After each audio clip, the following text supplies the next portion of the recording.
programa se inicia con ímpetu. Y es bueno que sepan por qué vamos a usar esa palabra para arrancar. Gloria Reyes es la funcionaria, voy a decir la más joven, del gabinete ministerial del presidente Abinader. No es ministra, aunque yo pienso debería serlo, y eso lo vamos a hablar acá. Está con nosotros en esta jornada para hablar de muchas cosas, de su carrera, lo que la ha llevado allí y cómo va a transcurrir este tiempo. Gloria, bienvenida, amiga. ¿Cómo estás? Bienvenida, siendo honestos. Muy bien, gracias. Qué gusto cariño. tenerte aquí. No te abrazo ni te beso porque estamos con tiempos de pandemia. Pero Mucho bueno. es que estemos aquí sentadas. Así es. Qué gusto tenerte en la casa. Para mí es un placer estar aquí en este espacio. Muchas gracias, Catherine, por la invitación. El gusto es mío, tenerte acá en este espacio que hemos tratado de diseñar para que, como dice el nombre del programa, la gente se sienta cómoda y sea honesta. Yo decía en el momento de la motivación hace 2 años del programa que se necesitaba mucho de eso, Gloria, Claro. de honestidad para todo. Tú eres una muchacha muy joven en funciones de Estado, ¿no? Y quiero que me hables del inicio de ese tránsito, ¿no? Ya fuiste diputada durante 4 años y te han puesto una responsabilidad grande, hermano. Bueno, la verdad que yo debo decir que yo soy una política de vocación. Desde muy niña he estado vinculada al sector político, vengo de una familia de tradición política y lo que estudié en la universidad, las decisiones siendo ya una joven, todas fueron enmarcadas con la visión de ser una política profesional. O sea, me preparé, estudié Derecho, hice 3 maestrías, todo vinculado al tema de ciencias políticas, Derecho Internacional. Luego hice una maestría en Desarrollo Social y Microfinanzas, buscando profesionalizarme más y vincularme a carreras que sean afines con la actividad política y con el servicio social, que es algo que desde muy pequeñita me ha marcado, porque además de venir de una familia política, era una familia muy vinculada a la sociedad, a la comunidad. Y bueno, yo creo que desde siempre esta ha sido una pasión que ha sido parte de mi vida, y ahora, luego de ser diputada y estando en este nuevo rol en el Ejecutivo, pues podré implementar cosas que antes eran sueños, metas, propósitos, y que en esta etapa tengo la posibilidad, y gracias al empoderamiento y el apoyo del presidente de la República, de materializar en acciones concretas en beneficio de la gente. Qué bueno, Gloria, tenemos tantos temas de los que hablar hoy. Yo estuve conversando con un buen amigo que ahora tiene funciones también de gobierno en estos días y me decía, Catherine, es que ser gobierno no es fácil. No es fácil. Y yo quiero que me hables de la diferencia, porque bueno, en la oposición las cosas se ven de una forma, Claro. Ahora desde la acera gubernamental. ¿Tú crees que hay a veces incomprensión? Bueno, yo diría que sí, es diferente, es muy diferente, porque evidentemente hay factores, circunstancias que no se ven de la misma manera desde una perspectiva interna a lo que es una perspectiva externa, desde fuera. Y en el caso nuestro también tenemos unas agravantes. Estamos en medio de una crisis sanitaria y económica importante, global. Entonces los parámetros tradicionales de lo que era un gobierno no son los que tenemos nosotros ahora. Si vemos cosas tan simples como la hipersensibilidad en la que está la sociedad ante cualquier situación, declaración, los funcionarios tenemos un escarceo público constante, entonces hay que ser mucho más cuidadoso. Hay un interés de la sociedad, y qué bueno, de saber, de conocer con transparencia los procesos internos, y eso nos ayuda mucho, pero también nos pone en una situación emocional que mucha gente cree, bueno, los funcionarios son figuras públicas y no son personas. Somos personas, sentimos, tenemos esa aprensión cuando hay responsabilidades sobre nosotros. Y yo creo que sí es diferente, pero no tan diferente en el marco de las responsabilidades y los compromisos que uno desde oposición siempre ha sabido que debe tener, porque si algo hay que estar claro, las grandes escuelas de democracia son los partidos políticos, y entonces se supone que los partidos deben formar para gobernar. Y en el PRM se hizo un esfuerzo muy importante por primero iniciar con un equipo de campaña para el presidente con las capacidades para la función pública, y luego en la selección de funcionarios muy competentes en las áreas que les ha tocado trabajar. Qué bueno que hablas del presidente Abinader, porque tú debes estar despachando casi que diario con él y con el constantemente, equipo. pero no diario, No pero diario, pero constantemente, sí. A mí me han dicho que tú eres muy cercana al presidente Abinader. ¿Cómo empieza esa relación, si podemos saber un poco de esa de eso? Bueno, a ver, yo conozco al presidente Abinader en el año 2011, en el proceso de la campaña presidencial del PRD en ese momento. Don Hipólito era nuestro candidato y luego de él ser elegido como compañero de boleta en la pre-campaña, en una cena que se realizó de recaudación, me lo presentaron en el lobby de un hotel y después nos tocó trabajar muy de cerca con Raquel, con su esposa Raquel Arbaje, en el sector externo de la campaña del presidente Hipólito Mejía. Pues Raquel y yo entablamos una relación de amistad, compartíamos siempre cosas. Luego que yo soy diputada, en el proceso de campaña, el presidente en ese momento era candidato del PRM, el nuevo partido, y nos tocó participar en muchos escenarios juntos. Él estaba siempre en constante apoyo a los candidatos en los territorios. Y ya luego de ser diputada, yo estuve cerca de 2 años sin estar vinculada a ningún proyecto presidencial. Decidí enfocarme en el trabajo del Congreso, en darle la cara a mis electores y me mantuve al margen de las luchas internas presidenciales en ese momento. O sea, estuve 100% enfocada en el Congreso.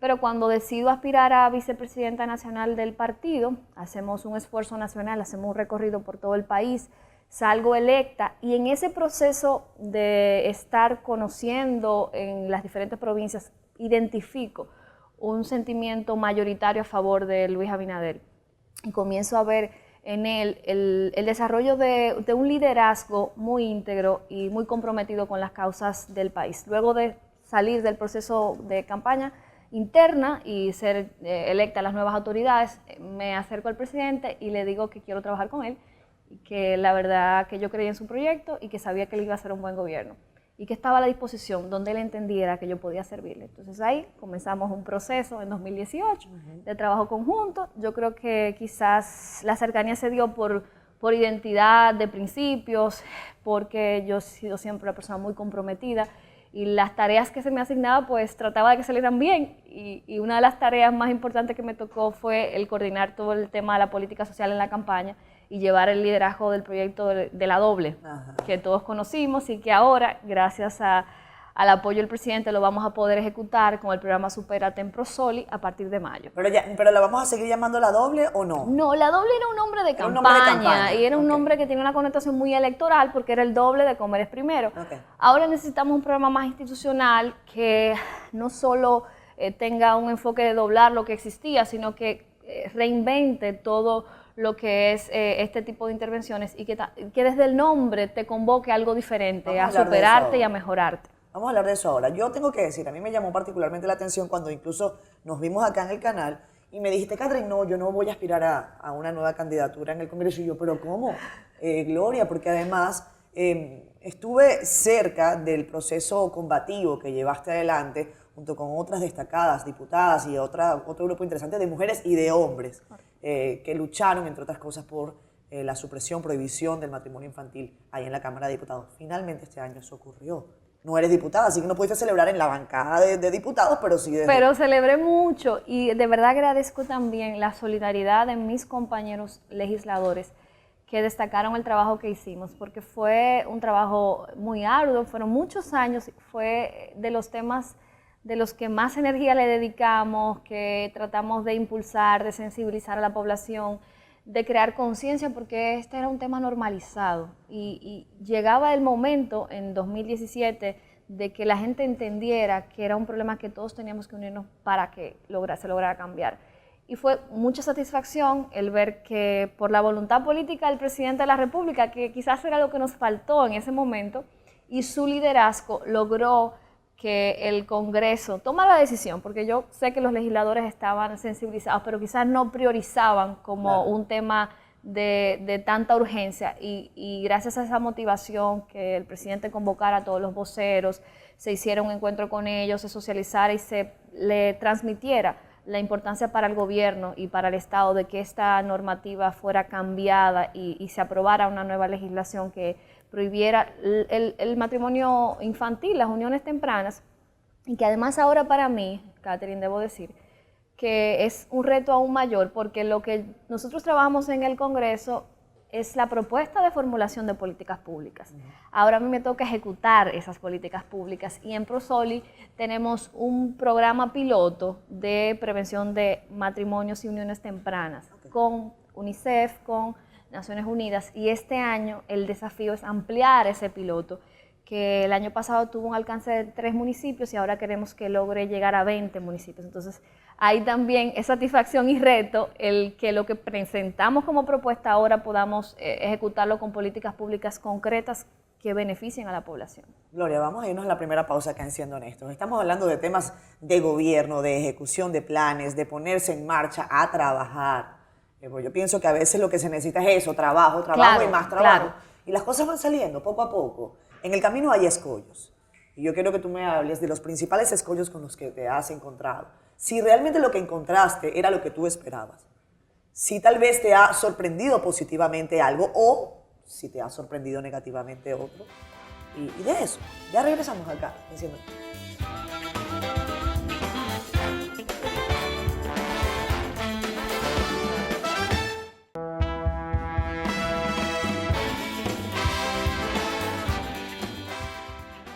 Regresamos con más. Gloria Reyes en la casa, la casi ministra de los ojitos lindos. Y yo lo digo así, porque hay mucha gente que se refiere a ella de esa forma. Por favor.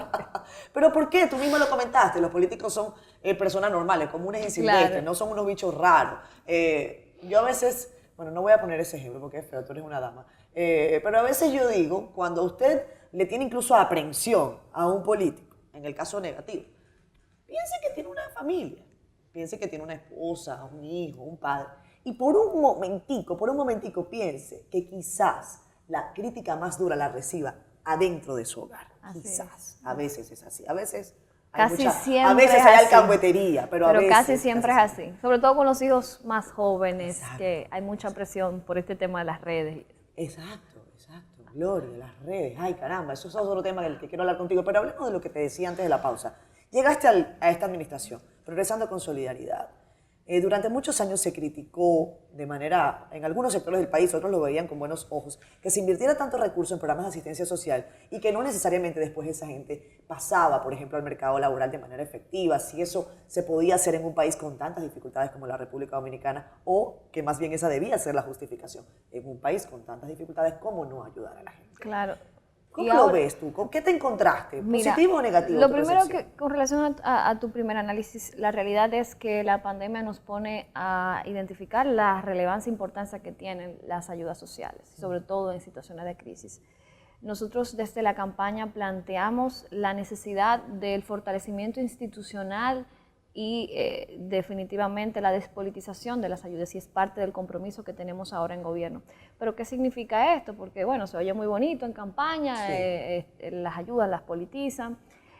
El usar como un instrumento electoral los programas sociales no necesariamente tiene que ver con que tú incluyas a la gente de tu partido, tiene que ver con lo que tú acabas de plantear, de que no existe un criterio claro para que la gente salga y se gradúe de los programas. O sea, que como Estado tú crees las capacidades o apoyes y acompañes en la creación de capacidades para que la gente se incluya en el mercado productivo y pueda tener un empleo o pueda tener un negocio y que sea autónomo y que sea independiente. O sea, se supone que eso debe ser este programa. Ese debe ser el espíritu. Del espíritu y objetivo dentro de sus motivaciones de origen en el marco legislativo que acompaña a Prosoli como principal programa de protección social del Estado Dominicano. Sí. Pero ¿qué ha pasado y qué es lo que hemos encontrado? Hemos encontrado que es un programa que tiene un gran potencial, que tiene una historia que sustenta una institución robusta, que por muchos años ya ha trabajado, tiene un importante expertise, pero que como todo puede tener importantes mejoras. Y esas importantes mejoras inician con definir con claridad los criterios de entrada y salida de los programas y tener la decisión y la voluntad política, como ya hemos recibido instrucción del presidente, de que el que no deba recibir la ayuda salga del programa, el que ya superó la condición que establece el programa para recibir este apoyo del gobierno no esté ahí como se quedó en el pasado por tratar de mantener y manejar una población que puede ser vulnerable ante la dependencia que tiene el gobierno. Si tú mantienes una familia de 10 y 12 años, dependiendo de una ayuda, evidentemente estás creando en ellos esa subordinación y ese impacto que nosotros queremos comenzar a desprender para que la gente pueda tener la decisión. Y fue lo que hicimos con la doble. Con la doble lo que el mensaje era, las ayudas son un derecho, no un favor. O sea, tú como ciudadano tienes el derecho a recibir el apoyo del gobierno si lo necesitas, pero no tiene que ver con el partido de turno, tiene que ver con un derecho fundamental como ciudadano que tienes. Y nosotros lo que queremos hacer en ese momento, el planteamiento era ese, fortalecerlo institucionalmente y protegerlo. Que nadie tenga el miedo de que porque el partido de gobierno cambie, tu ayuda que necesites se te va a quitar. Entonces ahí un poco ese es el proceso de transformación en el que nos encontramos por lo que hemos visto en los análisis y la evaluación de todos los programas. Fíjate que tú acabas de decir dijiste una palabra en medio de tu comentario, que es ese, cómo el espíritu de las iniciativas gubernamentales es fundamental. Y yo tengo que decirlo, yo vengo de un país, hace 10 años yo salí de Venezuela, en donde durante mucho tiempo se utilizaron los programas de asistencia social para arrodillar a una población que definitivamente no tenía otro remedio que votar por el gobierno de turno. Me refiero al gobierno de Hugo Chávez. Y posteriormente Nicolás Maduro profundizó esa situación. Ese espíritu, ¿tú lo encontraste cuando llegaste a la institución? Una intencionalidad de arrodillar al pueblo dominicano para que votara por el partido gobernante, el anterior, o no. Bueno, es que eso no es tan fácil de determinar, sí. O sea, porque hay muchas de estas cosas que no se trabajan ni se manejan con documentos, ni se formalizan en evidencias. Está claro, que uno pueda marcar. Yo lo que sí entiendo es que solo por el hecho de que hay una población tan importante de personas que aún se mantengan por tantos años en las ayudas, ha habido un fallo, ha habido yo diría que hemos fracasado en la intervención, que si el propósito era lograr ayudar a la gente a salir de la pobreza, no se logró. O sea, hemos fracasado como Estado. Y eso permite que este programa sea muy vulnerable a eso que planteas. Entonces ahí podría ser muy interpretativo. Claro. Si yo pondero o valoro que una parte importante de los que representaban Prosoli en territorio eran políticos activos con funciones como regidores que fueron electos, entonces ahí tú puedes inferir que hay una vinculación para estos fines, pero es muy interpretativo, o sea, sí. lo recalco. A mí a veces me preocupa, y te lo digo y te lo confieso, siendo honesta, que este tipo de programas de ayuda, de una manera hasta intencional, en Venezuela se puso de moda esa frase de mantén los pobres, para que no puedan después pensar, ni siquiera soñar en cambiar el sistema político.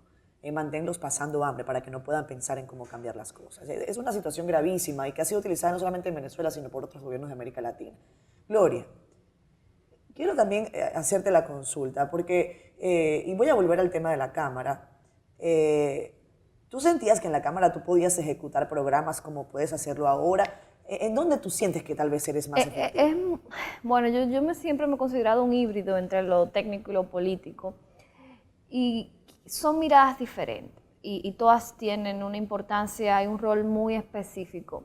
A mí la verdad que me gustó mucho la experiencia como legisladora. Pude dar a conocer mi visión sobre temas relevantes del debate nacional, público, con la ley de partidos políticos, con el tema de la participación de las mujeres, el tema de la paridad de género, con el tema de las causales, que es tan controversial siempre, con lo del matrimonio infantil, lo trabajamos también con el tema de vivienda, pero la verdad es que ahora, desde el Ejecutivo, el poder crear y desarrollar acciones que impacten directamente a la gente es extraordinario. Honestamente, creo que es un espacio que, a pesar de lo diferente que es de donde yo vengo, me cautiva mucho y me da mucha esperanza, porque sé que el compromiso que tengo con las causas en las que creo y con esa visión que nos orienta el presidente de la República, podemos lograr el bienestar llegue a la gente desde el área que nos toca trabajar. Entonces, hay un mayor, quizá una mayor influencia y de manera muy directa puedes llegar a esa población que necesita este apoyo. No es lo mismo del Congreso, Claro. que tú haces una propuesta, un proyecto de ley, pero no sabes si a la entidad, institución que le toque ejecutar lo va a hacer de manera correcta o con el espíritu con el que se diseñó. Entonces aquí uno puede garantizar, y claro, va a depender mucho del trabajo en campo, pero sí puede empujar, puede impulsar a que las cosas sucedan. Y eso a mí me encanta. Qué bueno. Gloria, vamos a hablar de un tema que para algunos puede ser hasta odioso. Y es el tema de cómo el presidente Abinader, bueno, a mi juicio nos quedamos cortos en la cantidad de mujeres en el gabinete. Tengo que ser franca y honesta. Nos quedamos cortos. Sí, no, y como yo no he tenido tantos funcionarios de claro. este gobierno sentados aquí, te lo digo a ti, que además Claro. eres mujer. Y más a mí, que Claro, he sido por una eso te lo digo. abanderada de todo lo que es la No se lo participación de dijiste las al mujeres. presidente, que somos poquitas. Claro, no, influimos pero mucho. sí, no, pero no se trata de eso. Mira lo que nos pasa, y yo ahí, o sea, soy crítica de la importancia de la participación de las mujeres en los espacios de poder, y además he sido ente también de motivación a que muchas mujeres se vinculen a la actividad política. Pero ¿qué nos pasa en los partidos y en las campañas electorales? Normalmente lo que sucede es que la persona que desempeña un rol en campaña en el equipo del presidente es el que trabaja los planes y proyectos de ese sector hacia el gobierno. Entonces, cuando el presidente elige su gabinete, elige el gabinete de acuerdo a quienes colaboraron con él en esas áreas. Mi caso, por ejemplo. Yo estuve dirigiendo toda la parte social y me toca O sea, trabajar. que no se corresponde con cuotas, sino se corresponde con el tema de trabajo. Exacto. Entonces, ahí, ¿cuál es el desafío? El desafío es lograr mayor participación de las mujeres en los partidos políticos, mayor liderazgo de las mujeres en los partidos políticos y, por ende, que en los equipos técnicos y de trabajo del presidente o del candidato de turno en ese momento logremos tener una mayor preponderancia para que esas personas y las mujeres y hombres estén de manera equilibrada. Eso es una forma de hacerlo, como tradicionalmente pasa en el país. Yo aspiro a que eso comience a cambiar y sé que hay todo el potencial en el liderazgo emergente de nuestros partidos políticos, ya viéndolo en el sentido amplio del sistema de partidos políticos, y me parece que cada proceso que venga de ahora en adelante tendremos un incremento importante de las mujeres en esos roles de liderazgos. Pero sí, comparto contigo ese sentimiento de que quisiéramos tener más mujeres, y yo que conozco al presidente, y si uno ve su entorno, por lo menos si ves el rol que tiene la vicepresidenta, que es un rol mucho más activo Muy del que activo. hemos estado acostumbrados a Sí. tener, es una Y que, mujer... ojo, y que yo siempre lo digo, a mí me parece que a la anterior vicepresidenta no le permitieron ejecutar y darse, no darse, porque ella tenía el puesto, no le permitieron ejecutar una serie de acciones, también por un tema político, de su partido. Pero ahí también hay que destacar cómo visualiza el presidente el rol de la mujer. Claro. Porque claro. la vicepresidenta tiene el alcance en sus intervenciones por lo que el presidente permite que haga. Eso es lo que pasa normalmente. Entonces el presidente confía en el liderazgo de doña Raquel, la ha empoderado, la ha apoyado, y ella ha tenido un rol protagónico en todo este esfuerzo. Está liderando lo más importante en este momento, que es el gabinete de salud. Claro. Entonces, si por el otro lado ves el rol que tiene su esposa, Raquel Arbaje, quienes tradicionalmente son consortes de los presidentes y están como a veces una especie de figura decorativa, sabemos que es todo lo contrario. O sea, vemos una relación inclusiva, es una pareja presidencial que inspira a todo el país. Raquel tiene una energía que contagia, una simpatía natural, pero también una sensibilidad. ¿A las dos Raquel? Pues claro, hay que traerlas aquí. Y eso... Vete buscando el celular, vamos a la pausa para que las llame esos ahora. dos ejemplos simplemente diciéndote cómo el presidente visualiza el rol de las mujeres, porque el esposo, normalmente la mujer del político no tiene un rol tan activo. Entonces, la visión de Luis Abinader acerca de la participación de las mujeres es muy diferente a lo que hemos estado acostumbrados a ver. Búsquenle el celular a Gloria, que ella va a llamar ahora a Raquel Peña y a Raquel Arbaje. A nuestras dos Raqueles. A las dos Raquel, para que vengan pronto. Yo sé que van a venir acá haciendo esto. Gloria, gracias por estar acá. Ya regresamos con más de Cine.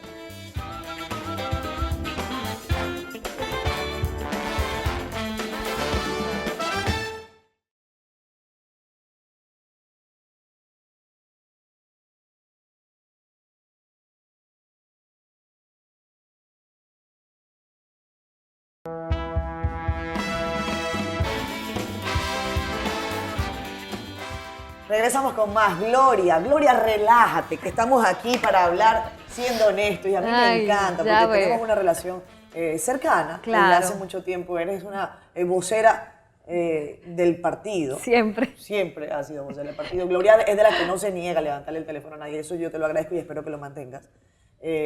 Hablemos de política pura y dura. Vamos arriba. Yo siento que el gobierno va suave, ¿o no? ¿Por qué lo digo? Porque en el gobierno, normalmente, cuando tú llegas, tú dices, bueno, estos son mis opositores. Ahora hay una línea como difusa. Dice la Fuerza del Pueblo que hay que llevarlos suavecito porque están en pandemia. Hay gente que dice que la Fuerza del Pueblo es aliado del PRM. Ellos dicen, no, nosotros somos oposición. Y el PLD está pasando por un serio problema para organizarse en principio. ¿No van suave? Bueno, yo diría que estamos en una situación especial. Okay. Y tenemos quizás una ciudadanía más empoderada, más crítica y más activa. Y qué bueno, qué bueno. O sea, para mí es de gran satisfacción el saber que los ciudadanos están más involucrados en los procesos políticos y son más críticos, porque esa es la manera en la cual podemos mantener a los funcionarios alineados en lo que tiene que ser su función, en la transparencia, en la apertura y en esa horizontalidad que la gente demanda en el día de hoy. Y quizás los partidos políticos están, muchos, en sus procesos internos. Estamos, como muy bien señalas, en una etapa muy particular con la pandemia y quizás no luce tanto una oposición férrea de en parte en este momento. O sea, no es ni siquiera estratégico, diría yo, para los partidos políticos de oposición iniciar una campaña frontal de oposición. No va a ser bien visto ante la población, pero no estamos en un momento tan sencillo ni tan simple. Claro. Estamos en un constante proceso de críticas, de cuestionamientos que son válidos y que el presidente lo ha dicho en su discurso recientemente. Él lo decía, o sea, nosotros estamos abiertos a las críticas. O sea, el gobierno va a escuchar a la gente, va a discernir todo lo que se le plantee y va a tomar decisiones alineadas a los intereses de la ciudadanía. Por eso el tema de la crítica al toque de queda, que es verdad, todos estamos cansados. El presidente le dijo, yo estoy cansado de esta situación, pero tenemos que asumir una actitud responsable como gobierno y todos debemos asumir esa actitud de responsabilidad y cada quien tendrá que, en esa propuesta que él decía, de ese gran acuerdo nacional de cada sector, asuma parte de la responsabilidad, porque el gobierno solo no va a poder afrontar esta situación. No es algo de República Dominicana, es algo del mundo. Entonces ahí a nosotros nos está costando mucho también el poder llevar un gobierno con las características normales de un gobierno en una situación atípica, donde nunca antes habíamos vivido una pandemia en estas magnitudes y hay cosas que van a ir cambiando sobre la marcha y hemos tenido que ir ajustando. Y el presidente ha sido muy consciente de esto y gracias a eso él ha logrado mantener su popularidad a pesar de la situación y la crisis que hay, porque la gente le cree. La gente entiende que él es una persona honesta, es una persona clara, transparente y que escucha. Y si algo nosotros quienes le acompañamos podemos dar fe es de que él es un líder que escucha, que consulta, que antes de tomar decisiones se documenta y entonces hace sus reflexiones y toma sus decisiones, pero sí consulta y escucha. Y no ahora que presidente, siempre lo hizo desde su campaña. Sí. Gloria Reyes, tú personalmente, ¿estás de acuerdo con el toque de queda tal y cual como está? Yo creo que hay que tomar medidas drásticas en situaciones como estas. Ya, gracias a Dios, esto comenzará a flexibilizarse. Las festividades nos exponían más a todo, porque incluso en los ambientes de familiaridad, pues uno flexibiliza, se quita la mascarilla y como que cree que quizás la pandemia en la cena de Navidad no estaba y de repente muchos se habrán contagiado con sus mismos familiares. Entonces, lo estamos viendo, hay casi 50.000 casos activos. Era necesario, aunque muy odiosa la medida, aunque de verdad todos nos afectó el tener que estar los fines de semana en la casa, pero era necesario. Ya, gracias a Dios, esto lo vamos a superar. Ya yo sé que en los próximos días, como el presidente ha hablado, se va a iniciar un nuevo proceso con el tema del toque de queda, que será más flexible y podremos reactivar muchos de los sectores que se han afectado por estas 3 semanas de toque de queda más rigurosa.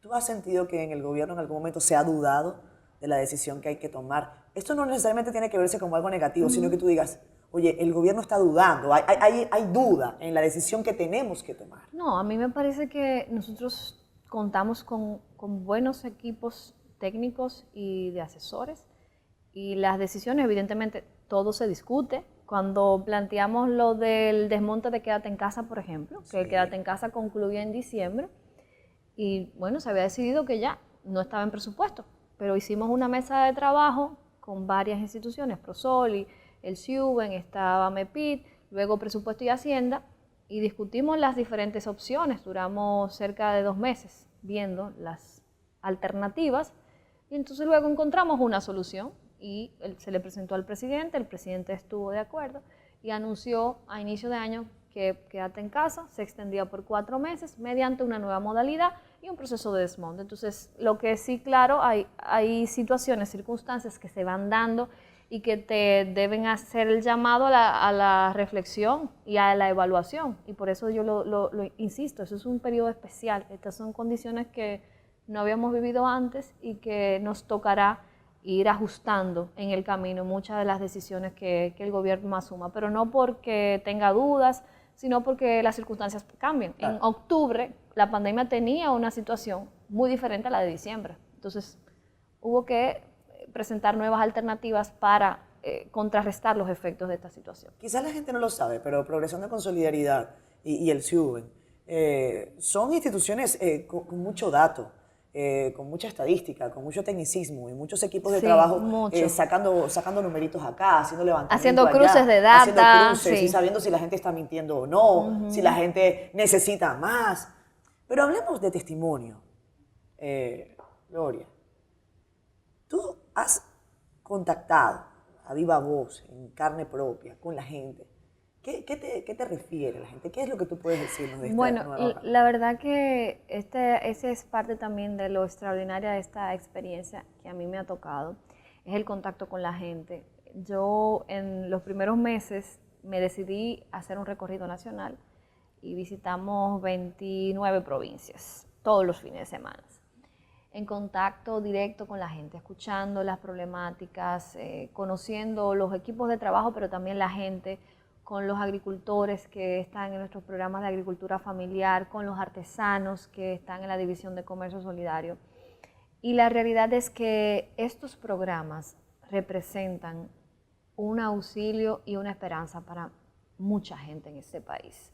Por eso, para mí es un compromiso tan grande y es un compromiso con esa gente que cree en uno, que uno le ha dado la cara y que entiende que sus sueños y sus anhelos se pueden materializar con el hecho que simplemente le demos una mano, que se le pueda abrir la puerta a un nuevo conocimiento, a una oportunidad de recibir un crédito. Es una posición hasta de sensibilidad. Claro, de altísima sensibilidad. ¿Hay alguna con la que tú en algún momento te hayas acostado en la noche y tú digas, ya me lo llamo? Mira, yo te digo que son muchísimos casos, muchos. Porque no puedes perder la sensibilidad. Claro, no, y hay algo también. Hay que mantener la sensibilidad, pero no tratar con lástima a la gente. Claro que no. Yo le decía hace un tiempo a una periodista que me preguntaba, pero le escucho muy técnica, es que yo le digo, es que aquí estamos hablando de temas técnicos. Ahora bien, cuando yo voy a una comunidad, yo tampoco voy con una cara de pena, porque los pobres no quieren que le cojan pena. Los pobres quieren empatía, los pobres quieren apoyo, acompañamiento. Y eso no se hace dando gritos ni haciendo drama. Claro, a uno le afecta, me afecta mucho cada vez que voy a una casa y veo la condición de vida o visito a una persona que está enferma o me toca ir a acompañar a una familia donde ha ocurrido un feminicidio porque tenemos una unidad que apoya a los huérfanos por feminicidio. O sea, te marca mucho, claro que sí. Pero hay que tener fuerza y para que esta gente pueda superar su condición, nosotros tenemos que transmitirle esa fuerza, esa determinación de que ellos pueden salir de la situación en la que estamos. Por eso trabajamos con un cuerpo muy amplio de psicólogos. Prosoli hace una intervención integral de la familia, la niñez, la adolescencia, los adultos mayores que es donde quizás el programa ha tenido más debilidad. Estamos trabajando en un programa específico para esos adultos mayores que se encuentran en las familias beneficiarias del programa. Y hay muchos casos que nos impactan. A mí, como soy tan comunicativa y tan abierta, me escriben mucho por Twitter, presentándome historias, situaciones de jóvenes, de personas que quizás necesitan el apoyo del gobierno para una operación. Y uno de ellos fue un joven de Nagua, que fue de los primeros de mi gestión, Michael, que necesitaba una medicación para un problema de una pierna. O sea, y simplemente con un mensaje nosotros logramos que ese joven no perdiera su pierna. Y esas son cosas que realmente dan a uno ese sentimiento de que se puede hacer las cosas diferentes, se puede hacer un ejercicio de la función pública con eficiencia, con prioridad a las causas que realmente la gente necesita, y que al final esa es la mayor satisfacción, hacerlo bien. Es y que la el tema de las redes permite claro, esto, claro, y como tenemos muchos otros casos de personas que están en una situación muy delicada de salud o emocional, porque también hay que decirlo, el tema de la pandemia ha afectado mucho emocionalmente a la gente. ¿Cómo te ha ido a ti con el COVID? Bueno, ahora esa es la pregunta recurrente. ¿Cómo te ha ido con el COVID? A mí me fue bien, porque salí gracias a Dios. A mí me fue bien. Yo a mí me dio COVID en julio, y no fue solo el olfato y el gusto, y bueno, qué bueno que fue en esa etapa porque fue antes del gobierno, y pude recuperarme, pasar todo este proceso. Te agarró en plena campaña. En transición. Entonces ya estoy con menos temor, aunque se supone que repite, pero tengo mis anticuerpos. Y sí, lo que nos ha preocupado mucho en la institución, tenemos muchos casos de contagio, porque evidentemente hay mucho contacto con la gente, a pesar de que estamos trabajando al 50%, a pesar de que hemos ampliado algunas oficinas para el tema del distanciamiento. La verdad fue que Navidad nos afectó a todos, esa es la realidad. Entonces me fue bien con el COVID, y espero que a la gente más cercana a nuestra también. Por suerte la letalidad se ha controlado mucho, ha reducido significativamente en el país. Qué bueno que saliste de eso. Yo salí de eso también. Pero bueno. Pero tenemos que vacunarnos, y viene el plan de vacunación. Eso te iba a decir. 20 millones de vacunas. ¿Tú ves a la gente vacunándose en vehículos, en los estadios? Adelántame algo de eso, Gloria, bueno, por favor. No, pero eso no es mi competencia, Catherine. Yo sé que tú no le yo no puedo hablar de eso. Tú eres muy juiciosa, Gloria. A la gente que es muy juiciosa. Aquí vino Yanni Santaella en estos días, y yo le dije, vamos a pelucano, porque tú estás como demasiado arreglada. No seas tan juiciosa. No, pero que no es mi responsabilidad. Todo lo que tiene que ver conmigo, tú sabes que abiertamente ahora, pero no es mi competencia, y sería como transgredir mi zona de trabajo. Que yo soy una provocadora. Pero mira, el presidente ya lo anunció, próximamente se estará presentando en qué consistirá el plan de vacunación.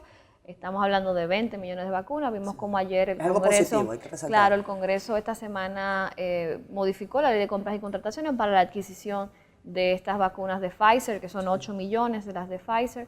Y la idea es que la gente sepa que esto viene pronto, que tendremos prioridad, evidentemente, a las poblaciones vulnerables, que serán los primeros vacunados junto al cuerpo de salud. Es el mismo protocolo prácticamente que se ha utilizado en los demás países del mundo.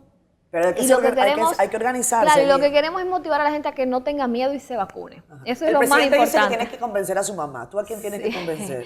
Bueno, yo creo que a mí era la primera, pero ya yo me convencí. ¿Ya te convenciste? Sí, yo me convencí. Tenemos todo que asumir. Esta es una responsabilidad colectiva. ¿Y en tu familia a quién vas a convencer? A mis padres, sí. Vámonos a pausa, ya regresamos. Brevemente.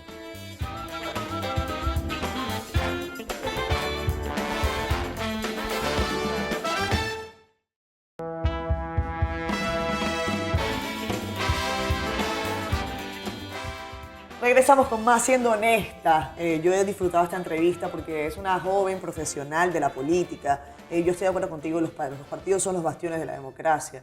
Y estoy en contra de toda campaña que busque dinamitar la esencia del partido como ese pilar robusto que necesitamos. Por eso es que creo que está bien que hayas hecho esa labor de preparación.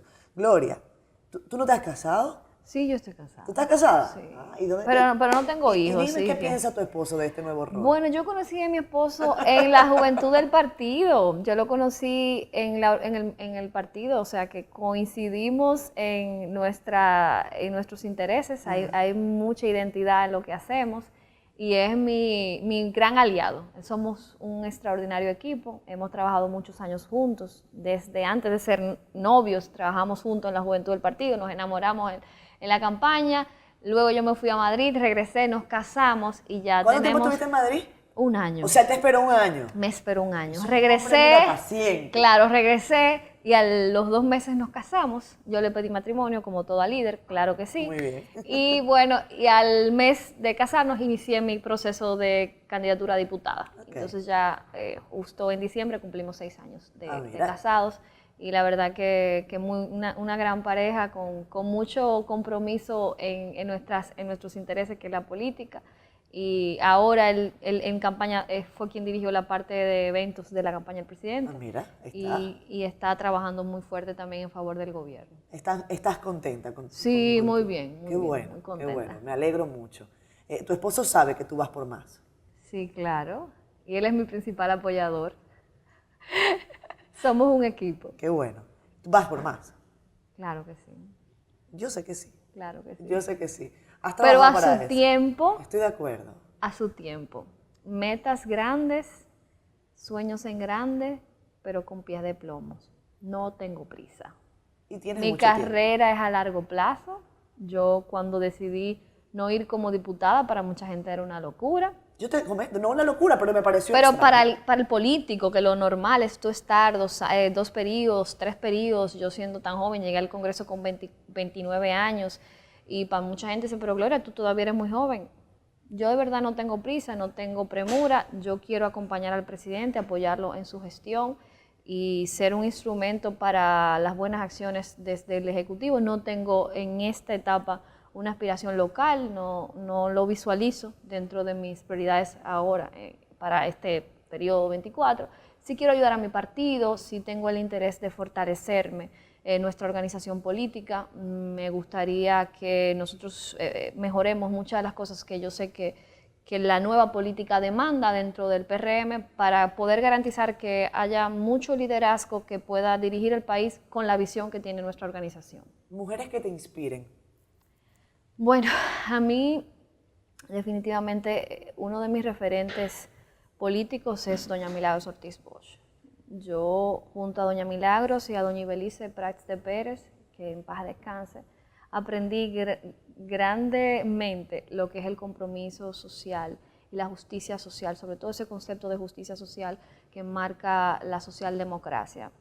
Yo siempre destaco lo influyente que fue para mi generación política dentro de nuestra organización, o sea, lo que tenemos menos de 35, lo determinante que fue el Instituto José Francisco Peña Gómez, cómo influyó en nuestra visión de la política de la mano de don Fafa Taveras, con la Fafa, visión tengo rato que no hablo con él. de don Tirso Mejía Ricard, de el ya ido don Hugo Tolentino Dip, doña Milagros, doña Ibelice, que con esta generación de jóvenes en los 20 y tantos contagiaron una ideología que quizás pensaban que comenzaba a mermar de la visión del socialismo democrático de Peña Gómez y que nosotros hemos comenzado a recuperar. Y a mí me da una gran satisfacción al haber estado todos estos años vinculado a ese liderazgo que impregnó en nosotros ese compromiso social, ese deseo de tener a la gente como prioridad en lo que es la política. Ese primero la gente de Peña Gómez se quedó en nuestro corazón. Entonces, para mí el liderazgo de mujeres como ellas me inspira y me compromete. Sobre todo vemos a doña Milagro ahora en una función tan delicada y asumiéndola con tanta responsabilidad, que es una enseñanza para toda nuestra generación y para todo no solo el PRM, sino todo el liderazgo de los partidos políticos, sobre todo los más jóvenes, que aún nos queda un camino por delante. Me va a matar mi productora porque tenemos que irnos, pero sí, ve, ahí está, ahí me está reclamando ella. Catherine, no puedes hacer eso, pero un minuto nada más porque no puedo dejar de preguntarte. Tú eres muy joven, tienes 34 años, no por eso poco experimentada, no por eso inmadura, al contrario. ¿Cómo te cayó el tema de Kimberly Taveras, ministra de Juventud, ex ministra de Juventud? Bueno, la verdad que Kimberly es una compañera incluso de nuestra demarcación y fue una situación muy delicada y que evidentemente nos afectó a todos como generación.